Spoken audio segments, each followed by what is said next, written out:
So let's get started. We have, people saying, liking the beard. This beard is now 30 days old. So I don't know how long. I was thinking it comes from the sort of hockey beard days, thinking about growing it for the playoffs. If this thing lasts 12 to 18 months, I'm going to drive myself crazy. So I don't know. Pandemic beards are a thing. They are. Oh, Scott, do you have a handlebar or is that just a mustache? And the Queen's V is coming out of your head. So it's,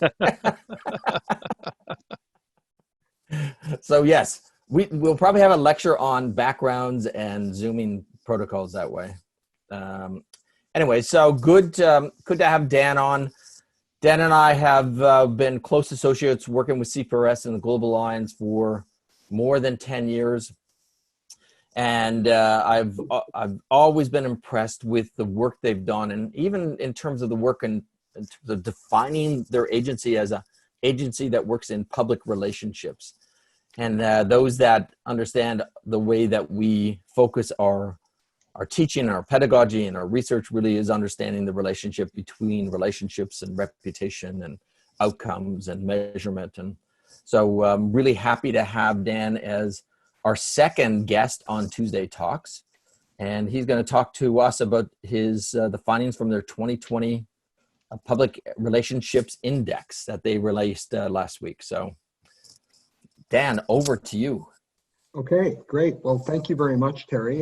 It's very honored to get the invitation. I got to say, Terry, I think you're doing fine with the beard. You've got gravitas. I tried growing one for a few days, and mine grows very quickly, and it was somewhere between, Unabomber and hostage. So I decided to go back to business as usual in every respect here. So. Anyway, it's my great pleasure to share the results of some of the research that we've been doing during the COVID-19 crisis. It's actually not new. The model is not new. It's something we've been doing for quite a while, but it's pretty exciting to have the opportunity to share it with you today. And of course, it does actually have roots in academia and with a very special connection to McMaster. And so much as it pains me, Scott is a Queen's guy, myself, a two-time Queen's grad and Queen's board member, to salute the work that Terry and company do. It really is, spectacular the way this program has led the way in Canada. And so it's a great honor for me to speak to all of you. So I'll just ask somebody, I think if everyone can stay muted, we're getting a little bit of sound on the line. So maybe Terry, you could mute anybody. Because I gave you host capability, you now hold it. But okay, Natalie, can you mute yourself? I think I just took care of it. Okay, good, so, thanks. Okay, good. So I'm going to share my screen.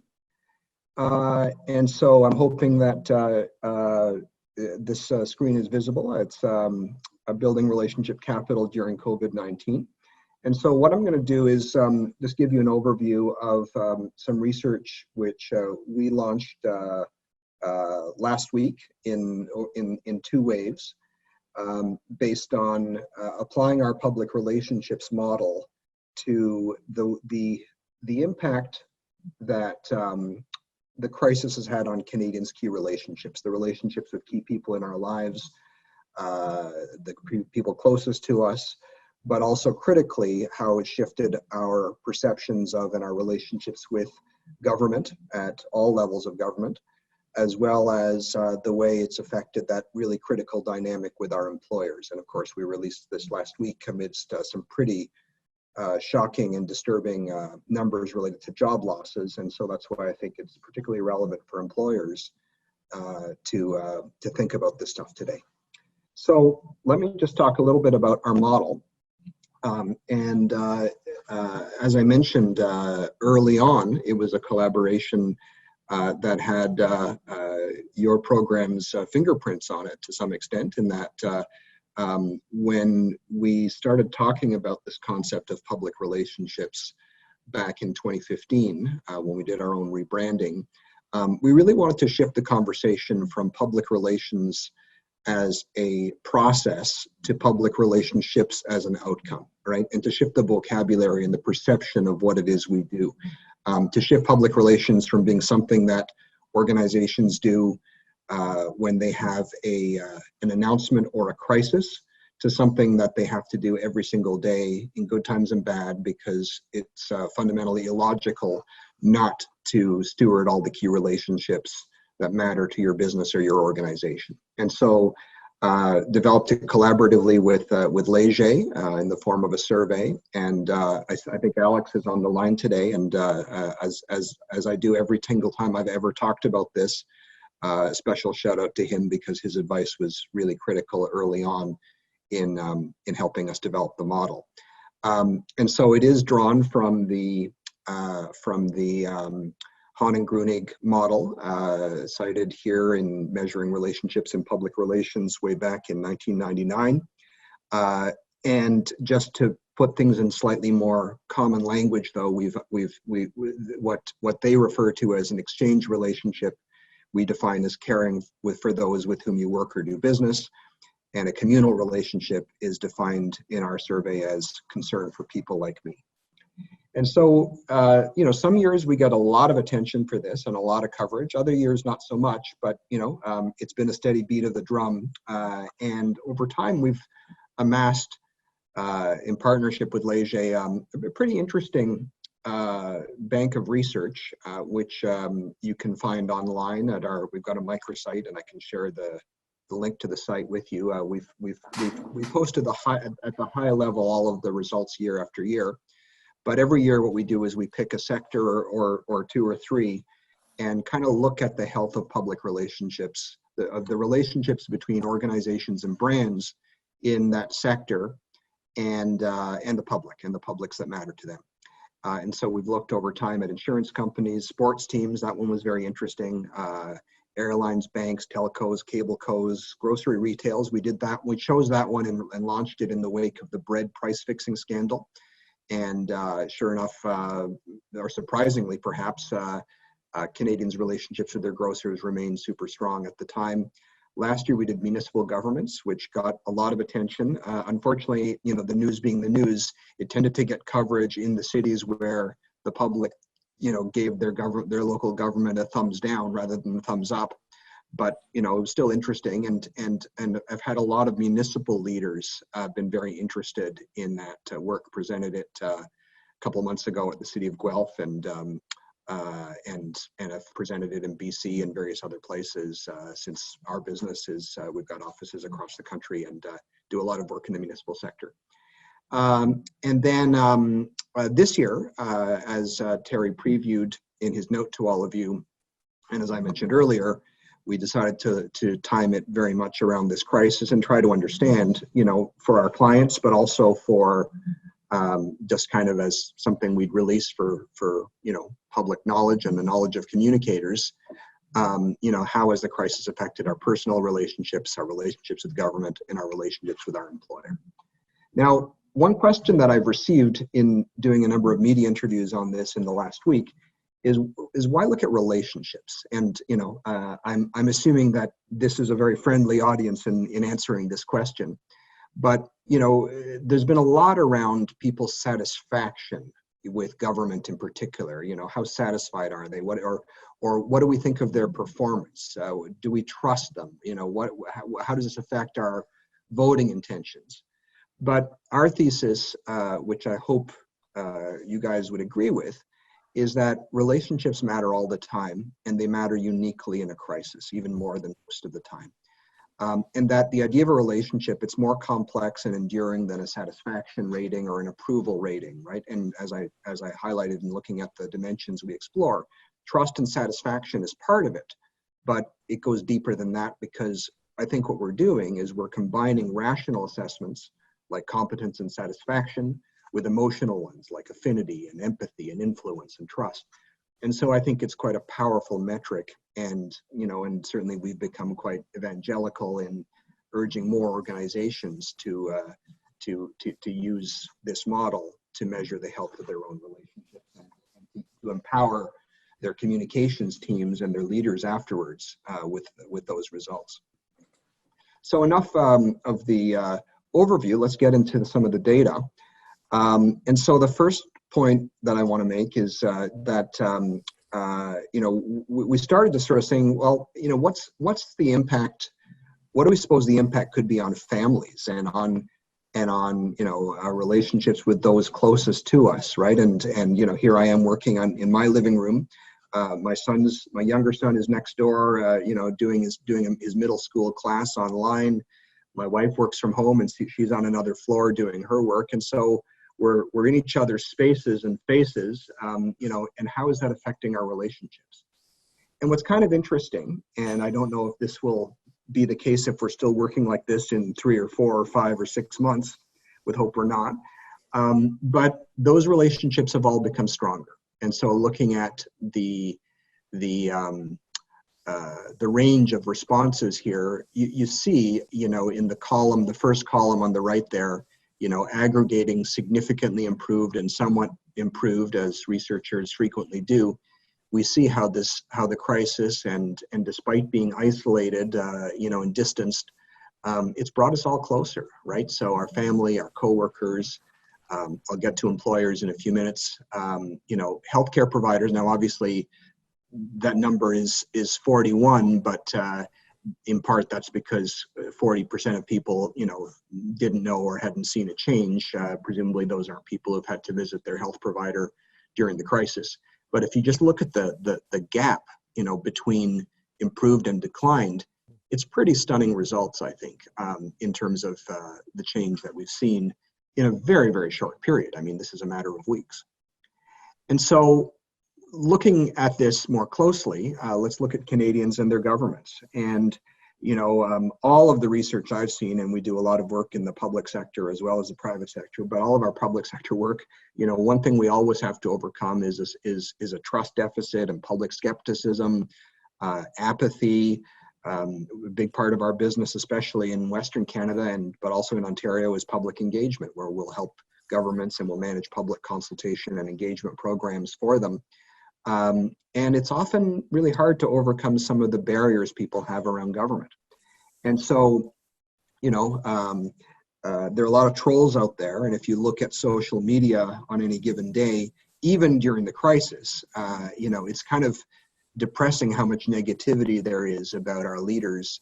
And I guess if you take that at face value or measure social media sentiment towards leaders, I'm pretty sure, I haven't done it recently, but I'm pretty sure, though, just anecdotally, that the results will be pretty devastating in terms of what you'd believe the public's relationship with these leaders are.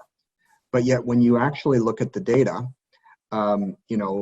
Canadians' relationships with governments has indisputably improved over the course of this crisis. It's improved most with our provincial governments. It's improved to some degree with the federal government. And even with the municipalities, and with the municipalities, there are a lot of people in that don't know, no change category. And my thesis there, it's tough to glean too much from that finding without asking more questions, which of course we didn't have the resources to do. But my thesis is, of course, that the provincial governments and the federal government have been much more center stage because, they're passing laws and bringing forward and have the fiscal capacity to bring forward substantive relief measures. And so there's much more scrutiny and focus on stuff like, borders and business and what businesses are considered essential and what sort of support is being provided. And what's interesting about the results too is at the municipal level, just a quick comment on that, that's the only place where we see a pretty significant gap between urban and rural residents. Urban residents are more likely to say, significantly more likely to say, that their relationship with their local government has improved than people who live in rural settings. And the other point is that there's a bit of an east-west divide. I'm not sure why, but there's been much more improvement for municipalities in Ontario and going east than there has been in Manitoba and going west. Why that is, I'm not sure. So let's go a little deeper. Now, Justin Trudeau's federal government has Canadians' perceived relationships with it have improved everywhere. But, this being Canada, we can't ever agree on anything. region by region. And so there's a pretty big gap. And you see here the biggest improvement that the Trudeau government has had in its relationships with Canadians have been in the Atlantic provinces, Ontario and BC, much less in Manitoba, Saskatchewan, and Alberta. And Quebec is pretty well a split decision. Now, the thing that I find really quite interesting about Quebec, though, and Alberta, so keep those two lines in mind, right? Alberta is second most negative, so to speak, or least gain for the federal government, and Quebec is pretty well a split decision, as I mentioned. But now look at their relationships or perceived relationships with their provincial governments. And so here you see numbers in Quebec, and this has been borne out in other surveys, that are absolutely astounding, right? The idea that 74% of Quebecers say that their relationship with the provincial government has improved versus only 7% for whom it's declined. Now look at Alberta at the other end, though. Alberta is, perhaps because of, stark economic times today, which are causing a lot of pain there. They're less positive about their provincial government and less positive about the federal government. And so that's that there's less attachment and affinity between Albertans and their government as a result of the crisis than there is elsewhere. And you see it everywhere else is, there are shades here. But once again, Atlantic provinces and Ontario, more positive, Manitoba, Saskatchewan, BC, more in the middle, a little bit more measured. Yeah, so, and could that be the Alberta perfect storm? Just because of everything else that's going on, that there's not only just a great deal of angst about the current COVID, but just life in general in Alberta, that they feel like they've just been battered by all governments. So people are just angry as the get-go. They are, and it is important to note that even the Alberta government here, they're up 12. Like there's been a net improvement, by 12 points there. So it's still, people are still rallying around their government, but less so than you see anywhere else. And I think you've nailed it, Terry. Again, speculation, because we didn't go deeper in resources did not allow us to go deeper to find out exactly why. But I think that's a pretty safe bet. And at the same time, somebody said that the Quebec premier was doing daily news conferences 10 days before Trudeau did. So he got off early and got off on the right foot early as well. Now this latest nursing home issue, that would be an interesting thing to kind of do a follow-up as a result of it. Yeah, I think so. I think you're right. What's interesting too about Quebec is that Quebec, at the time this was taken, I think still now is the province most affected, right? And so that's interesting too. Despite being the most affected province, the relationship with their provincial government has improved the most, right? But the relationship with the federal government the least. So Quebec, as always, is a little different, right? Yeah. And quite divided in that regard. And I'm sure that Premier Ford would be happy to see these numbers. And it's interesting. I did a News Talk 1010 interview on this last week, and their question, being kind of Ford fans generally, was, why isn't Doug doing even better, right? Oh my. And I guess I gently in a nonpartisan way just sort of say, well, consider where he started, right? So this has been quite transformative. And in fact, let me talk a little more about that because I addressed that to some extent in my takeaways here before we go on to employers. I guess reinforcing my point, like relationship capital is a critically valuable asset for organizations and for leaders, and hence, our call that we manage and measure this as an asset, that we understand. And we saw this in our municipal study last year. You ask people about the quality of their relationships with government, and then you ask the same people, well, does having a relationship with them, how does that change your behavior? And of course, across the board, compliance with laws, participation in public meetings, voting, even going and voting, right?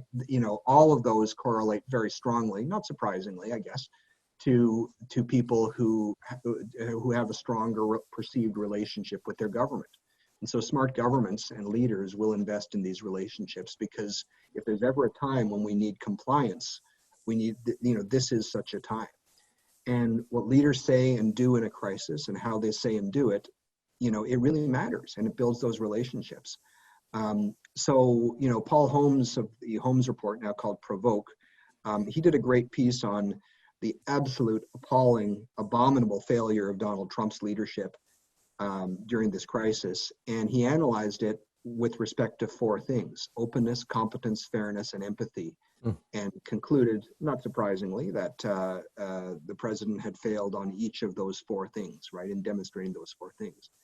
And I reproduce it here because I think that, the leaders that have, I think, been able to demonstrate that the most, not surprisingly, are the ones whose governments are prospering, right, in their perceived, in the public's assessment of perceived relationship with those governments. And so, you look at the leaders that have taken more of a hectoring, scolding approach. They haven't done as well as those who have quietly and confidently, and with a bit of sense of humor, like Legault in Quebec, just show empathy and a fundamental belief in the good judgment and the adherence of their citizens to the protocols which the leaders are requiring of us. Now, we talked about Ford, Doug Ford, Terry. The gap between him and Kenny is interesting, because one thing that I'm always talking about, when I talk about public relations or communications, is it's not just communication. It's not just words. It's the actions. There's too much crisis management that focuses just on what's our statement going to be and what are we going to say, as opposed to what are we actually going to learn, what are we going to do differently as a result of this. And so, very simple illustration, the question of layoffs. And I know there's all sorts of nuance here, and I don't want to, dumb it down, right? But when it came to public sector layoffs, the Kenny government laid off close to 25,000 education support workers. And so there's the action, and then there was the communication around it. Kenny said, we had a really big gap, fiscal gap. We're in a big hole, and we just can't afford this, right? It's about revenue. Ford, no less a fiscal conservative, certainly, at least by him in his image, and someone who had just freshly been at war with the teachers' unions and seemingly provoking conflict with all sorts of public sector stakeholders and unions. Almost with tears in his eyes, he says, "Why would I lay them off? I'm not laying anybody off. It wasn't their fault, and they got to pay their mortgages and their rent." And so, for me, that was just a real illustration in a very simple way of where action and communication come together to show values and to build relationship. And I think that's pretty interesting. Yeah, I think it's an interesting juxtaposition that Ford, you are seeing more of a Rob Ford in Doug Ford right now than Doug Ford traditionally. Doug Ford had been sort of painted himself as this bully kind of big brother guy, and Rob, well, he had his problems and issues. By his nature, he was a pretty empathetic guy, cared a lot about people. Yeah. So I think you see that bleeding out in those kind of statements as well. The other thing, this notion of behaviors and how we're influencing behaviors, and maybe one thing for all of us to think about as well, is that those that are doing well seem to have broadened their tent or included all of us as part of their group, right? And so there's lots of group behavioral research about in-group thinking, right? We're all in this together. We're doing this together. We are attacking this together, and we're not pointing fingers, and we're being fair but competent and open and empathetic.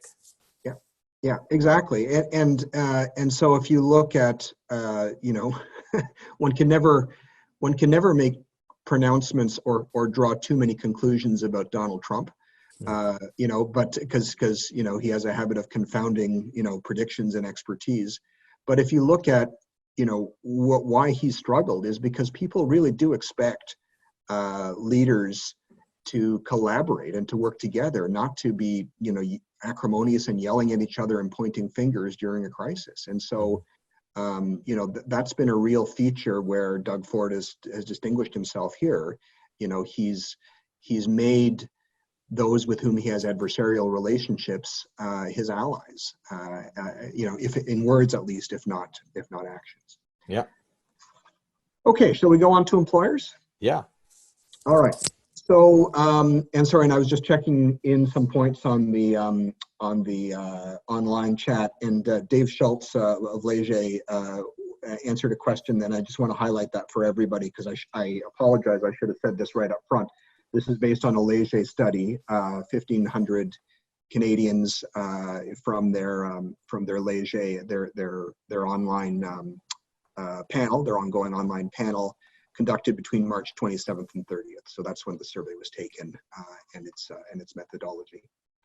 Okay, so Canadians and their employers. And so we wondered whether the fact that there's so much of this going on, or fear of this going on, how that was affecting the employer-employee relationship. And so we asked the same question about change in professional and business relationships during the crisis. And so the businesses I deal with, local businesses, presumably, I shared that number earlier. I didn't highlight it too much, but you see there's been an improvement there, that's quite substantial. But here's the ones to look at more deeply, and that's these two here, our relationships with our coworkers and our relationships with our employers. And so with employers, you see there's been an improvement. 49% of respondents said that relationship has improved. Only 29% said it had declined, right? In terms of coworkers, 52% said the relationship had improved versus 25% who said that relationship had declined. So pretty comparable numbers between the two. To me, not surprising at all that we'd see coworkers relationships strengthened as they go through this shared crisis experience. But I was a little surprised at how strong the assessment is of people's relationships with their employers, given what's going on in the economy.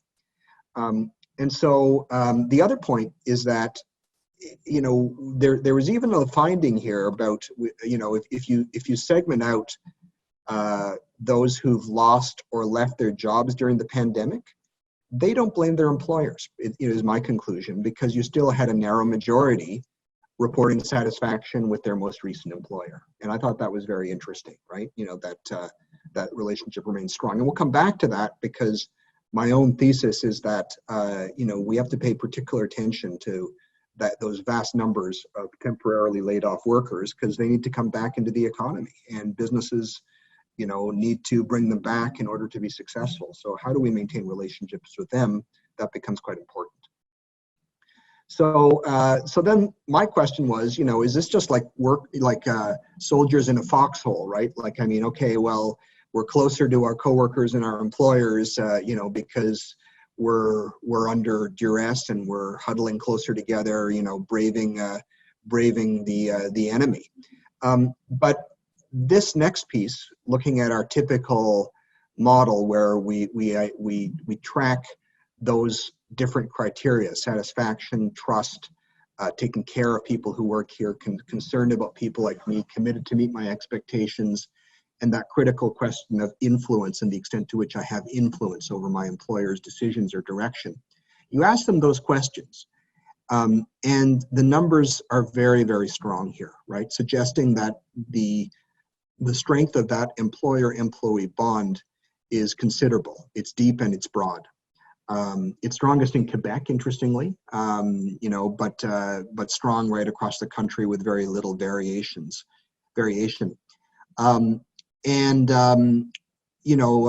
Satisfaction is the highest one, a sense that employers take care of people who work here, second, trust, third, and then, a little bit less, but still pretty good around concern about ordinary people and committed to meet my expectations. The weak one is the last point about the extent to which employees feel they can influence their employers' decisions or direction. And we'll come back to that. And I'll just say that in the 5 years that Argyle and Leger have been doing this research, every industry scores weakest, and every brand seems to score weakest on that last one. It's not surprising that they do, right? In some ways, people don't realize how powerful they can be, acting individually or acting even more so, acting in unison to influence decisions that businesses make every day. Anyhow, takeaways though from this, I think, is that, as I say, that the relationship between employers and employees is strong. That idea of giving employees influence, if there's one thing we're advising our clients to do, is to really focus on that. And that's something we're also trying to model and live in our own business. We're a small business. We've got just over 100 staff, widely diverse and dispersed across the country in 7 different cities. And so keeping them connected and together is so important. And so is giving them more insight than we've ever given them, frankly, into the nuts and bolts of the business and how we're doing, and engaging them in solutions, creative solutions about ways that we can both keep expenses down and keep revenue up during a crisis. Now, fortunately, since we do a lot of work in crisis communications, a lot of our business is holding up really, really well, as it did during the global financial crisis in 2008, 2009. But one never knows, right? And certainly the public engagement, we're trying to get clients to go online, but that's slow and sluggish. And our cross-border business with the U.S. is sluggish as well. So we're having these conversations. But my point here is that with employees, in times of crisis and change, we really fear those moments where we lack autonomy, we lack influence over these events that are shaking our lives. And I think wise employers will be more transparent than they've ever been with their teams, and they'll engage employees in a way that's creative and consistent throughout this crisis, to come up with ideas to help address these business and organizational challenges. So to wrap up, and we should have lots of time for discussion. Employers, we can't control these macro level trends, economic and social and public health challenges, but we can act at the micro level. And if there's one thing that both employers and employees can influence, it's their relationships. And I personally believe that, I kind of look at the workforce in 3 categories, right now in terms of the communications that smart leaders have to do right now. There are those knowledge workers like all of us, who are isolated, social or isolated at best, or perhaps socially distanced, but we're generally working from home, and so we risk being disconnected. Then there are essential services workers who are still at work on the job, and they're stressed out of their minds, both because of the customer service pressures on them, as well as just fear about bringing the virus home to their families. And then, of course, the third category are the massive numbers of Canadians who've been temporarily laid off. And I think with all 3 of these groups, we've got to think very strategically as a country and as individual business leaders about how we maintain and strengthen and steward those relationships, because in the end, it's one of this country's greatest economic assets. And if there's anything that's going to be key to the recovery, I think that is one big thing. So let me just say thank you very much. It's an honor to address you as always, and look forward to your questions. And if any of your organizations want to talk one-on-one with me or a member of our team about this research and how it might apply to you, I'd be delighted to do that. So thank you, Terry, and I'll pass it back to you. Great, Dan. Thank you very much for sharing these insights. There is a lot of valuable insights that you've you've identified. And, I think the answer to the question is more research is necessary to really understand some of these. If you can go back to the previous slide that you had, Yep. in terms of the three groups of people that organizations are going to look at, right, or need to look at, Yep. all have very different needs of communications, transparency, empathy. And so one communications model is not going to fit all three of, if your organization has those three different groups of people, right? The needs of those that are temporarily laid off, if they've gotten government benefits from the federal government or provincial government, is different than those that are still working. Yep. And stressed essential service workers, my God. I mean, if we ever wanted to do an incubator of a research study on, what is happening for them in terms of the kind of information they can handle because they are doing their jobs, and information overload probably is not the thing that they need right now, but it is in that kind of bite-sized pieces is critical. Yeah. So yeah, I think this is great. This is the kind of research that our researchers in the NCM program can then avail themselves to and start to look at that as you go through it. Before I open up the floor, I just want to sort of draw this notion that relationship capital creates reputation capital, right? Reputation is a lagging measure of the strength of the relationship, right?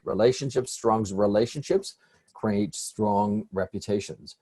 And Frank Mara did survey research at the University of Maryland in the late 90s, where he was actually able to show that organizations that had strong pre-crisis relationships with their key publics, that did a good job in communicating during that crisis, actually strengthened those relationships afterwards. And so what was our first real proof of that? And that was Maple Leaf Foods, when we could show that, in fact, they had strong relationships. They weathered a significant crisis.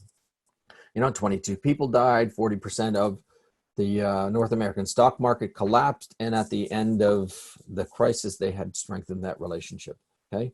So the key for everybody is, where's the proof in the pudding on why relationships are important? As Dan said here, they are in fact the lifeblood of organizations. And for organizations to be able to survive and grow and foster, new opportunities at the end of this, those relationship cultivation is critical for that. Okay, so Lindsay, we will provide a link to this study to you once we're done. So you'll have that. Any questions of Dan?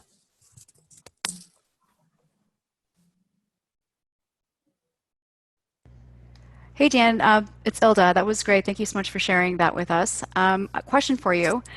What do you think is the leadership style that lends itself to deal with crisis the best?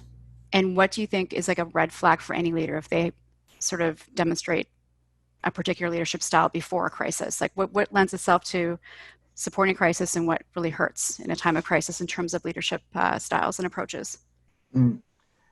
Thank you, Ilda. That's a great question.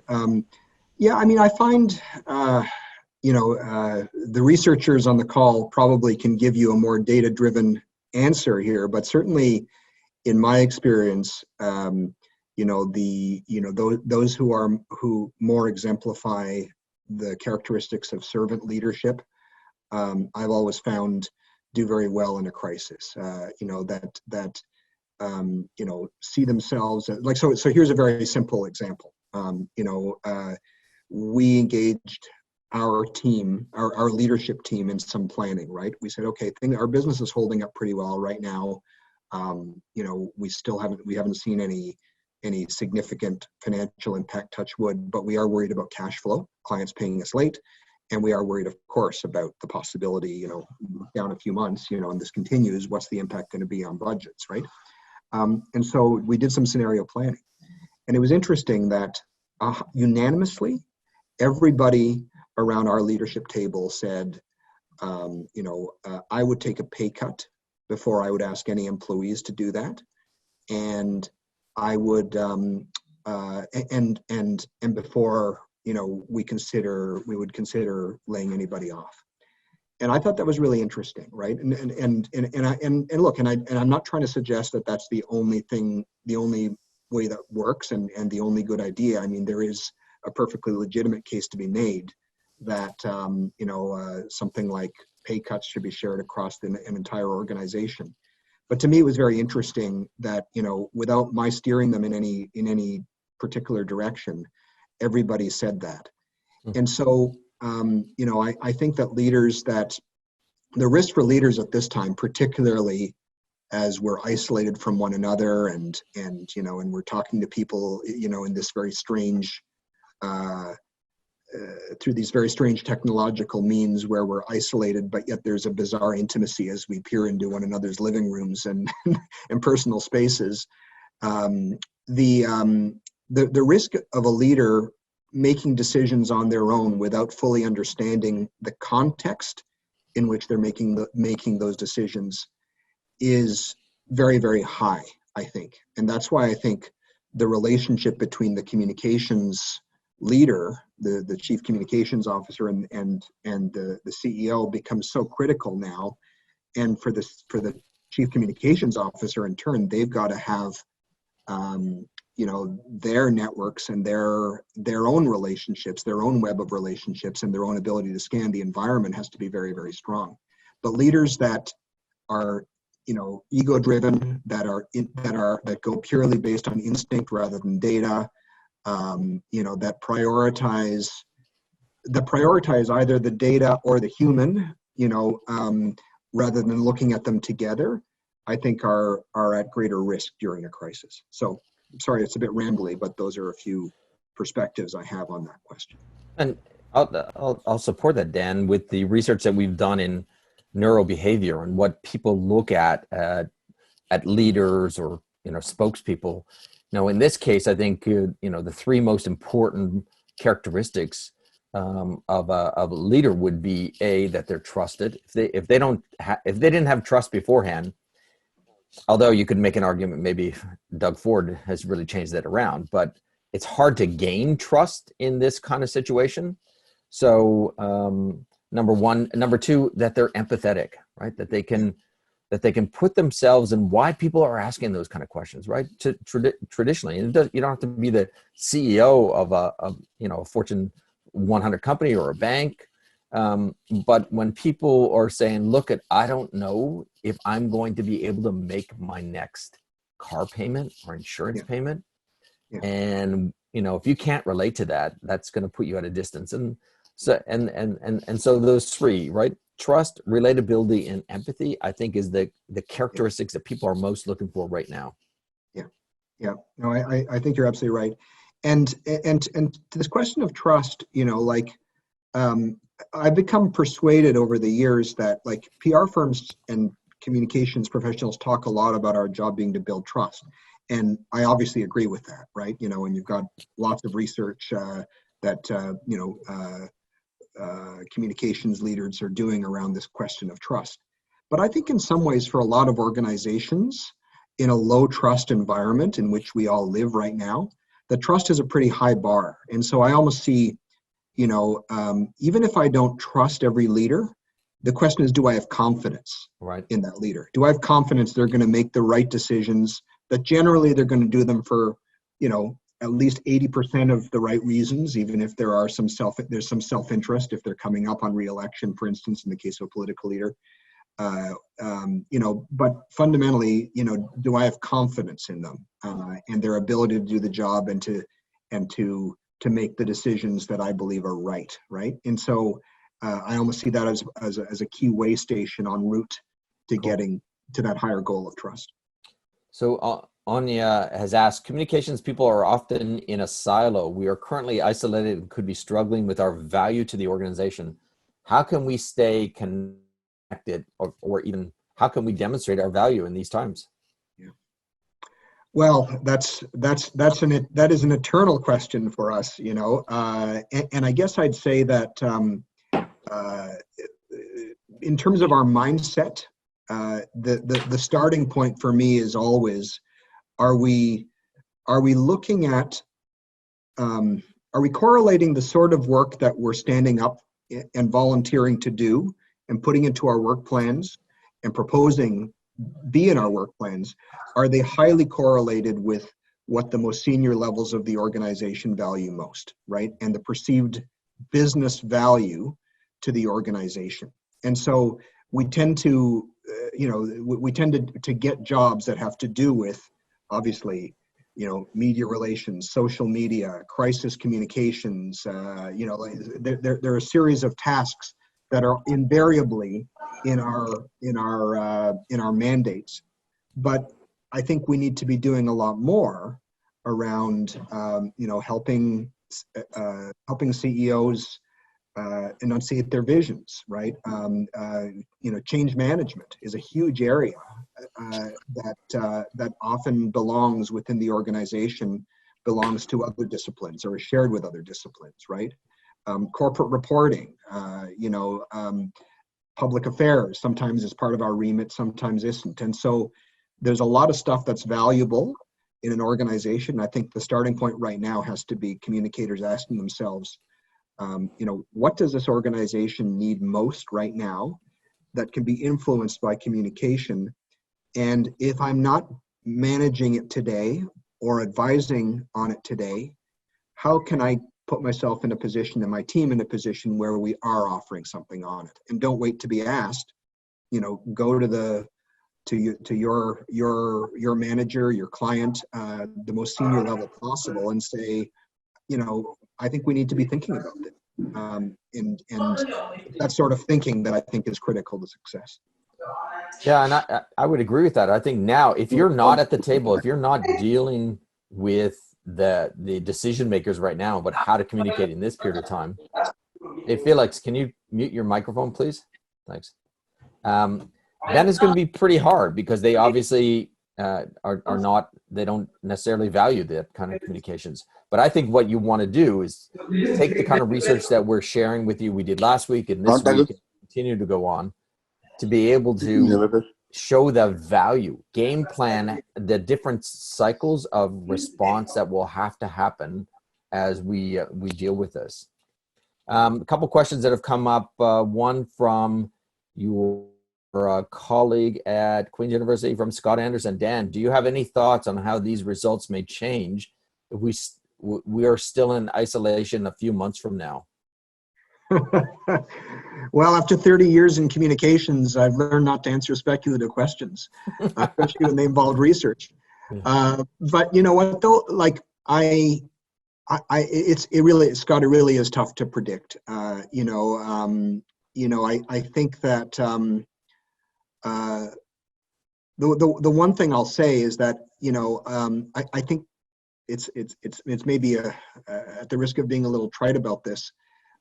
It depends on how effective business and government leaders are at doing what we need to do right now, right? I mean, if ethical and responsible employers are doing the right things and engaging their employees effectively and trying to help people make sense of this very different environment and this new way of working, being transparent and giving them some very clear guidance, but also empowerment to help us find solutions.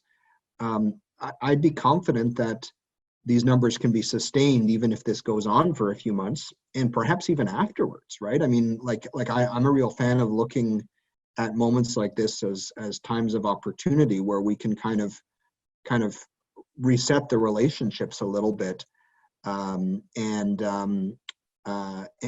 kind of combat some of the uglier trends we have in our society, right? The diminishment of science and research and expertise, the polarization, the jumping to conclusions, the rush to judgment, the obsession with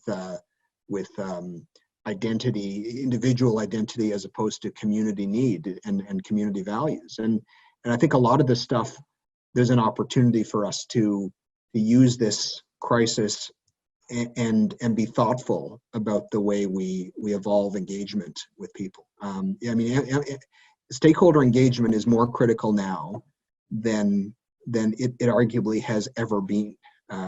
Because of the risk of the wrong sorts of behaviors putting us right back into the soup after this. Just as we're coming out of the worst of the pandemic. Yeah, and I think, Dan, organizations that really think about the experience that they've had together as an organization, right? That use the we message, right? We've done this together. We've really worked on these things together, highlighting different kinds of groups. I mean, that bond of, that we've got through this is important, right? Yeah. The challenge will be when, in fact, we do come out the other end, and there's going to be a massive hit on all businesses, right? Yeah. We're not going to go back to where we were in February of 2020. That there's going to be some dislocation. There's going to be some pain in how organizations communicate that at that period of time, because people will say, hey, hold on a second. I thought we were all in this together. Yeah. I thought I was an essential person to you. Yeah. What are you going to do? So that, I think, those very difficult messages. And to Scott's question too, I think I wouldn't be surprised if we see a bit of a bifurcation, as we saw in the government research, where there are very different perspectives depending on how this crisis has touched you economically, right? And I do worry, just as a person of conscience, I worry about the extent to which this is going to add to to poverty and inequality and kind of the create a real social crisis afterwards for a lot of people. And I think, people who, knowledge workers, can work from anywhere. And so we've got, we're very blessed in that regard. We as a group will still be affected by this. But presumably we'll still find that there's demand for the sort of work we do afterwards. But I worry about people at all levels who are at other ends of the spectrum.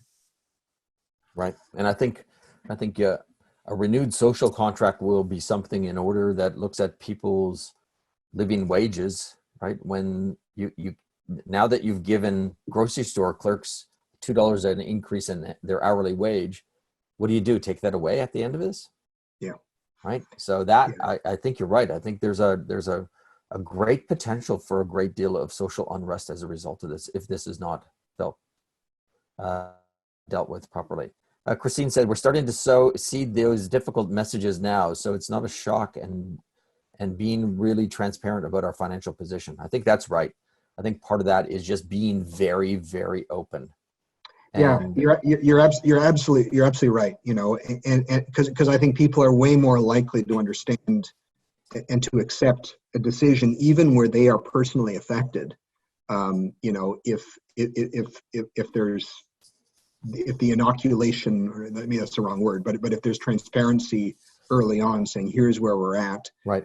Help us deal with this, and then the consequences may be difficult, right? And so it's kind of taking that person who's thinking right now, who's maybe in a little bit of a bubble, saying, well, maybe there's a good time to ask for a raise, and ensuring that